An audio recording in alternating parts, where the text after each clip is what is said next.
Please pray with me. May these words that I speak be grounded in my soul, encouraged by the God presence in me, and may these words that you hear be captured by your soul, enlivened by the God presence in you. Amen.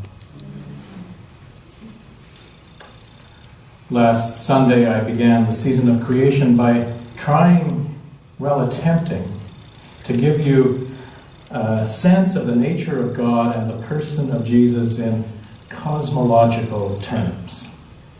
I knew it was going to be a stretch to try and cover two very big and important concepts in one 10.5-minute sermon. And I was right.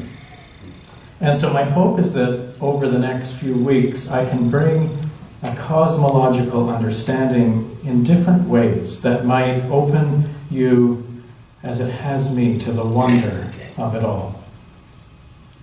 The focus today is to see our place as human beings in the universe, as part of the planet Earth. I believe, and I am not alone, that the entire cosmos, the entire universe, is the physical body of God. That the Spirit, the Source, the Divine, however you choose to name it, it was not in the realm of space and time before the Big Bang, as we refer to it, nearly 14 billion years ago. But it was in that flashing moment, that bang moment, that the Spirit of God began that long journey of growing a body. A body which continues to expand and evolve through this very moment now, and now, and now. I love this way of understanding God because God is no longer some kind of supreme being that is separate from the universe, but is rather the heart and the source that is present in all of creation. This also means that we are not separate from creation, but intimately and intricately connected to all of creation as part of a 14 billion year evolutionary process that hasn't yet stopped. And this means that we too are part of God's body, just as is every creature, every plant, and every star. And so the Spirit of God is in each of us. It is this understanding of God that brings me comfort, because I know that God is always present within me, among us, and of course beyond us. This interconnectedness with God and the entire universe also causes me to see the world differently, and more importantly, to be in the world differently. We are not here to have dominion over the earth, as one of the Genesis creation stories suggests. Rather, we are here with the same rights, no more or no less than any other part of creation. We need to learn to live with honor and respect for the entire earth. The psalmist in our scripture reading today understood that the presence of God is not separate from creation, even though he lived in a time when the common belief was that the world was flat and that heaven was above, where God in superhuman form was enthroned. And yet he celebrates that there is no way to escape the presence of God. The psalmist knows, as we know, that the Spirit of God is always there, within us, among us, and beyond us. And it is in all things. If we are disconnected from God, it is because we choose to be. And we need only look within ourselves to find the Sacred One there in our souls. We need to stop and we need to listen for the Spirit. Listen for the God presence in our own lives, in our relationships, and in all of creation.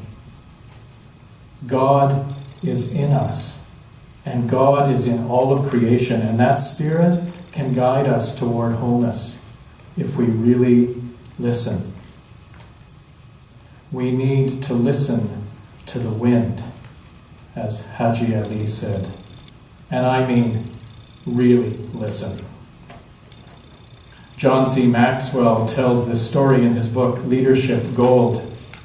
A couple of hunters are out in the woods when one of them falls to the ground. He doesn't seem to be breathing, and his eyes are rolled back in his head. The other hunter starts to panic, then pulls out his cell phone and calls 911. He frantically blurts out to the operator, "My friend is dead, what can I do?" The operator, trying to calm him down, says, "Take it easy, I can help. Just listen to me and follow my instructions. First, let's make sure he's actually dead." There's a short pause, and then the operator hears a loud gunshot. The hunter comes back online and says, "Okay, now what?"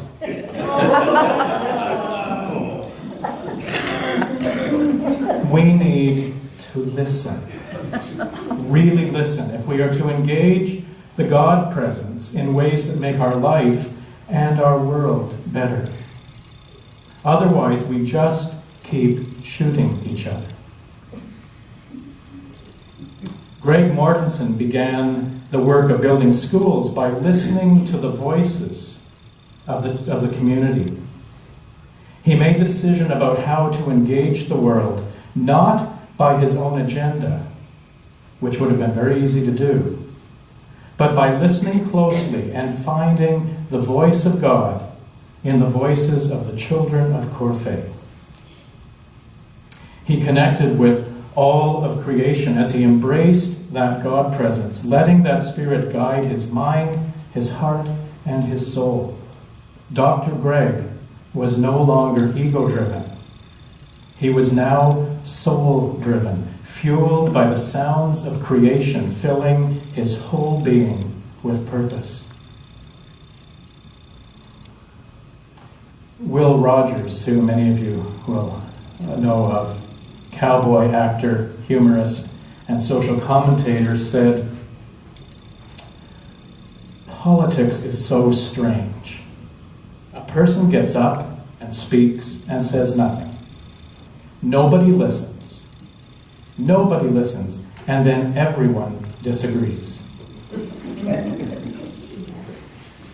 Listening to our hearts, listening to each other, or listening to some part of creation has no value if we are not willing to actually hear what is being said. Nowhere is this more evident than in our current education crisis.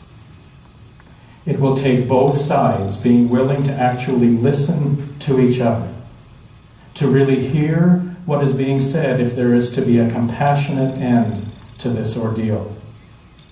I would like to suggest that both sides meet with that appointed mediator in a playground, or a park, or a beautiful meadow, rather than in an upscale hotel room at opposite ends of a hotel, where they might actually be inclined to listen to the wind beyond their own wind.